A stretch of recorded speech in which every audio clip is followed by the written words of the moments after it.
Então a gente está querendo, me perguntam muito, como é que Deus fala, pastor? Como é que é ouvir a voz de Deus? Gente, ouvir a voz de Deus tem que parar de pensar em audição.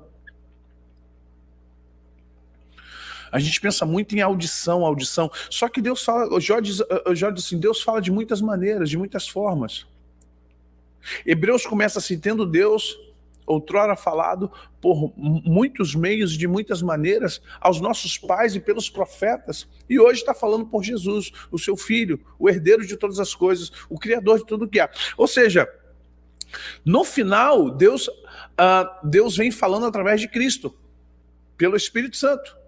Mas Deus fala conosco de diversas formas. Só que o problema é que o que Deus está falando é uma pergunta, né? E segundo, o que eu estou ouvindo? Que Deus está falando, ele nunca para de falar. O problema é o que eu estou ouvindo. O que você está ouvindo? Qual é a sua percepção de mundo para esses dias? Qual é a sua percepção, não de fim de mundo, mas qual é a sua percepção do caminhar? Como é que é para você a humanidade está caminhando? Como para você, qual é o parâmetro de vida que nós, seres humanos, cristãos, nós que temos, pretensamente, né? Nós que temos Deus unicamente em Cristo e pelo Espírito Santo, nós que estamos buscando a Deus, o que nós estamos ouvindo? O que nós estamos vendo? Há um cuidado que tem que se tomar. Eu acompanho política, eu acompanho economia, eu acompanho tudo que eu posso acompanhar. Porém, tomo muito cuidado para nenhum desses eventos tirar o meu foco da realidade, porque eu não sou daqui. Eu estou aqui. Eu sou um ser espiritual vivendo uma experiência física. Lembre-se disso. Você não era um ser humano vivendo experiências espirituais. Está errado. Você é um ser espiritual vivendo experiências humanas. Mas isso está acontecendo ao contrário, porque você está vivendo de forma errada. Porque o certo é você perceber, ouvir e entender o que Deus está falando com você todos os dias, de manhã à noite. Se você é um ser espiritual tendo experiências humanas ou experiências materiais, você tem que se desmaterializar. O que é desmaterializar? É sumir? Não, desmaterializar é abrir mão da matéria. Usar a matéria sem deixar que a matéria te use. É deixar de ser materialista para ser um pouco mais sensível a entender o que está acontecendo ao seu redor.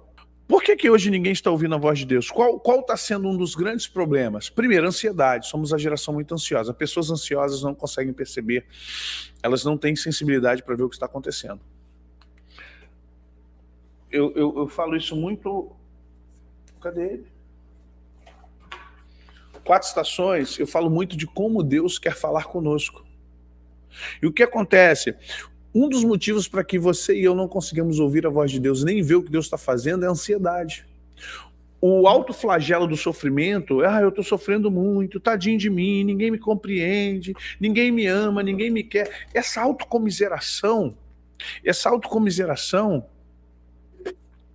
ela é muito ruim, porque quando você tem pena de si, quando você começa a ter aquela coisa de ser apenado de si próprio, de ser a pessoa que, olha, o mundo é muito cruel, o mundo não me ama, as pessoas na igreja são hipócritas, elas não amam, elas falam do amor de Cristo, mas elas não amam. Para com isso, que frescurada, que mimizice, para com essa palhaçada.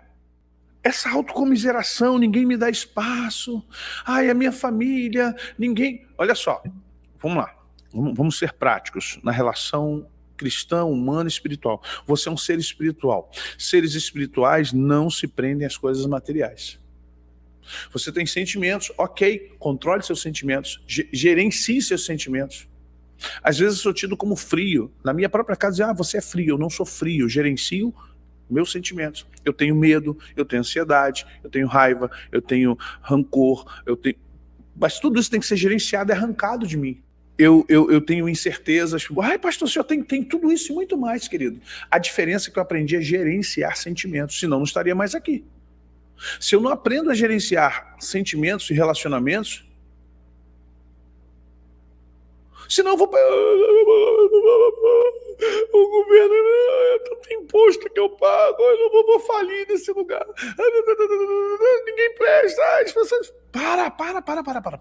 Quando você entra nessa linha de vida, isso é viciante, tá? vai por mim. Isso é viciante. É muito viciante você ser uma pessoa que reclama todo dia, que não controla e nem gerencia. Agora, como eu vou gerenciar? Eu tenho maus hábitos herdados, maus hábitos construídos. E o mundo espiritual, presta atenção que Paulo diz, o homem espiritual a tudo discerne, por ninguém discernido. Mas por quê? Ele dá a resposta no final, porque nós temos a mente de Cristo. O que é ter a mente de Cristo? É abandonar essa mente. O próprio Paulo vai falar em Gálatas 2:20, já estou crucificado com Cristo, portanto não vivo eu, mas Cristo vive em mim. E o viver que eu vivo agora, eu vivo pela fé no Filho de Deus. Ou seja, o próprio Paulo está me explicando, me ensinando que eu preciso mudar mentalidade.